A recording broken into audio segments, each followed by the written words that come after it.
Drama serial कलंदर की आने वाली नेक्स्ट एपिसोड में आप लोग देखेंगे सुंबल के बाबा हॉस्पिटल में बैठकर रो रहे हैं। सुंबल के बाबा रोते हुए अपनी बेटी से कहते हैं, प्लीज बेटा आंखें खोलो, तुम्हारे बाबा तुम्हारे पास बैठे हैं। बाबा को रोते हुए देखकर डॉक्टर्स कहते हैं कि कोई फायदा नहीं इनके सामने रोने का, इनके सामने बोलने का, वो आपकी कोई बात नहीं सुन सकती। सुंबल के बाबा डॉक्टर से कहती हैं कि मुझे कोई दिलासा नहीं देता, मुझे कोई ये नहीं कहता कि मेरी बेटी जिंदा रहेगी। डॉक्टर साहब तुम मुझसे सारे पैसे ले लो लेकिन मेरी बच्ची की सेहत तो वापस कर दो। डॉक्टर्स को सुंबल के बाबा पर बहुत ज्यादा तरस आता है और सुंबल के बाबा से कहते हैं, हमारे हाथ में कुछ नहीं है, आप अल्लाह से दुआ करो, अल्लाह पाक आपकी बेटी को सेहत देगा।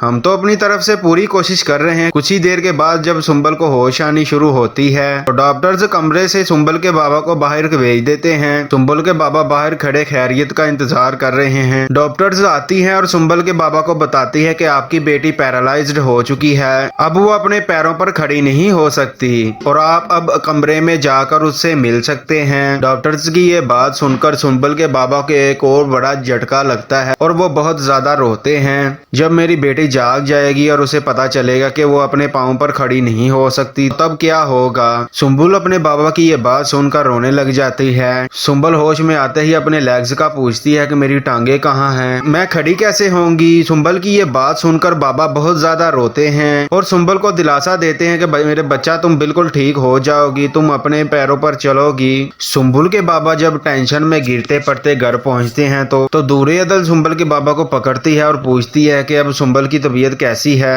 बाबा बताते हैं कि बच्चे अब मुझे डॉक्टर्स कोई उम्मीद नहीं दिलाते कि वो अपनी टांगों पर कभी नहीं चल पाएगी। दूरे अदल भी ये बात सुनकर गमगीन हो जाती है और अंकल से कहती है कि अंकल आप टेंशन मत ले, कोई ना कोई तो हल होगा इसका। दूरे अदल को देखकर भी बैठा तबरेज रोता जा रहा है कि मैंने दूरे अदल के साथ बिल्कुल ठीक नहीं किया, अब उसी की ही सजा पा रहा हूँ। सुंबल के बाबा दूरे अदल के सामने हाथ जोड़ते हैं और कहते हैं कि तुम उसके लिए दुआ करना, तुम्हारी दुआ ही अब मेरी बेटी को ठीक कर सकती है। सुंबल के बाबा पर दूरे अदल को तरस आ जाता है तो दूरे अदल सुंबल के लिए दुआ करने लगती है अल्लाह मियाँ से। तबरेज की अम्मा सुंबल का पता करने के लिए है और सुंबल के बाबा से कहती है, मेरा पुत्र तो पागल ही हो गया है, गंचक्कर ही बनकर रह गया है, दफ्तर अस्पताल इधर उधर घर, इतना सा मुंह निकल गया है बेचारे का।